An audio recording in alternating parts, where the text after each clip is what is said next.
The Etruscan War. In the year 507 BC, Tarquinius Superbus, the last king of Rome, was expelled, and the Republic of Rome began. This new entity, however, did not have long to wait before it endured its first real test. The idea of people ruling themselves was greatly disturbing to the surrounding monarchs, among them Porcina, king of the Etruscans, who vowed to nip this new republic in the bud and reinstate Tarquinius as king of Rome. Some of the greatest examples of heroism ever seen can be found in this war, as the Romans were determined not to give up their freedom.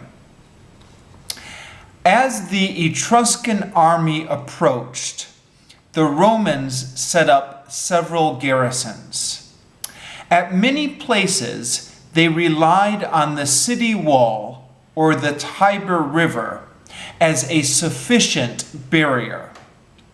The only place this river was crossable was at one point where a wooden bridge was built across it.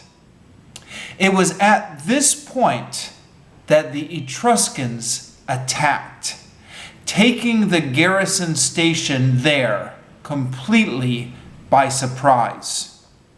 The Roman soldiers quickly lost order, throwing down their weapons and fleeing.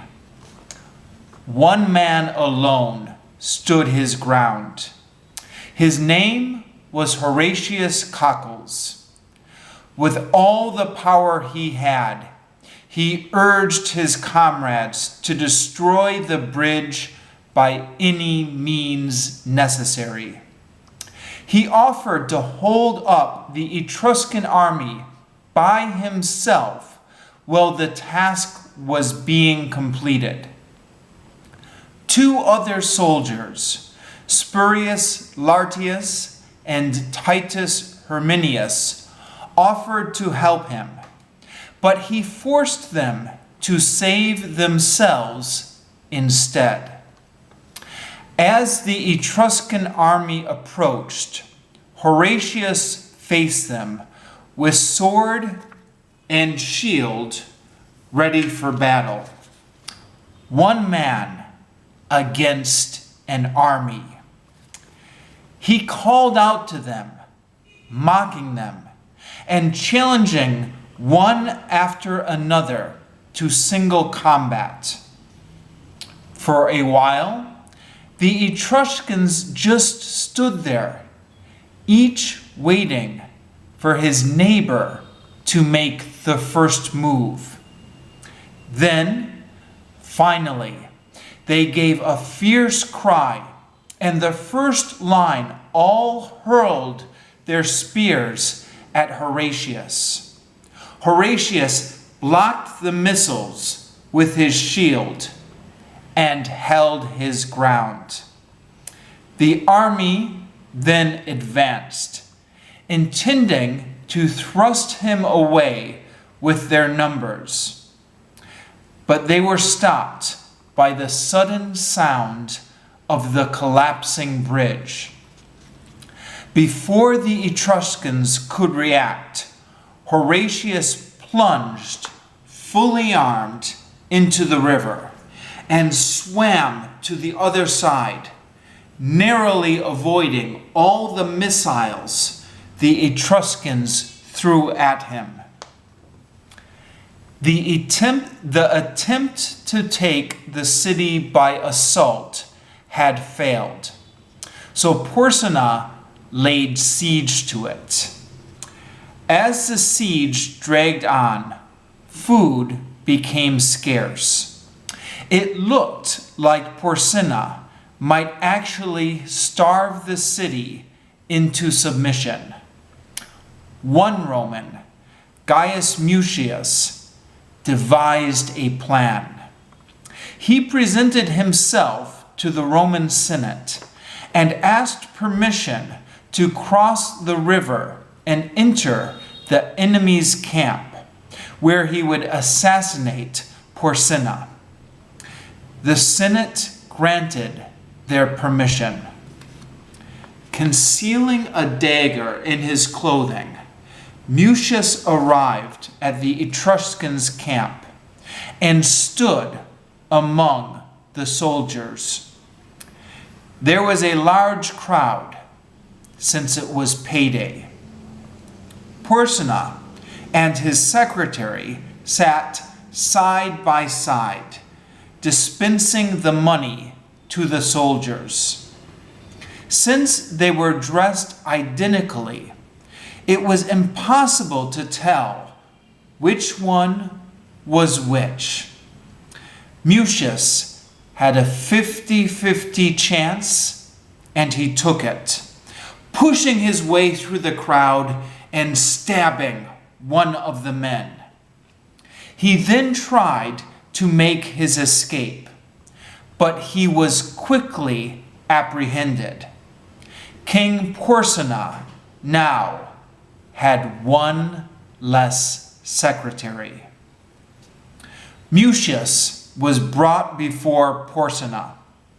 Mucius defiantly told Porsenna that he had come into the camp to kill him, and even added that he was only the first from a long list of other young Roman men who had all vowed that they would each try to assassinate Porsenna. Porsenna demanded to know more about this plot, but Mucius would tell him nothing. In rage, Porsenna ordered Mucius to be burned alive. Mucius responded, "See how cheaply men hold their bodies when they care only for honor." With that, he thrust his hand into a nearby fire, kindled for sacrifice, and let it burn there as if he felt no pain. He didn't even change his expression. Porsenna was so astounded that he leapt to his feet and ordered a guard to drag Mucius away from the fire. "Go free," he said. "You have dared to be a worse enemy to yourself than to me. I should bless your courage if it lay with my country to dispose of it. But as that cannot be, I, as an honorable enemy, grant you pardon, life, and liberty." As if he were thanking Porsenna for his generosity, Mucius finished off the lie about the plot, saying that there were 300 men determined to kill Porsenna, and one would come to the camp each night until they had fulfilled their mission. Porsenna was heartily pleased with this news. He hastened to make peace with the Romans. His demand that Tarquinius be returned to the throne was denied, but he did get the Romans to agree to give hostages over to him. Gaius Mucius was welcomed home a hero and given the new name Gaius Mucius Scaevola, or Gaius Mucius, the left-handed man. One of the hostages given over to Porsena was a young maiden named Clolia.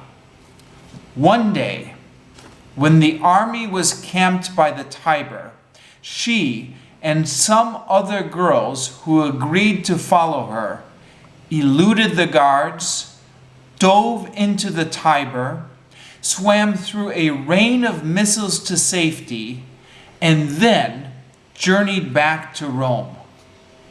Porsena was furious and demanded their return.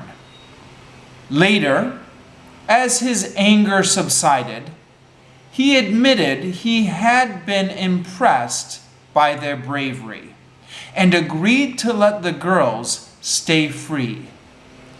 In addition, he also released several other hostages. To honor Clolia's courage, the Romans erected a statue of her on horseback.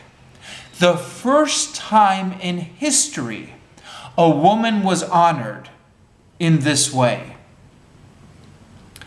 Through the work of these brave individuals, the Republic was saved. Had they not stepped forward, the world we know today would be entirely different. But because of their courage, the idea of a republic was preserved for future generations.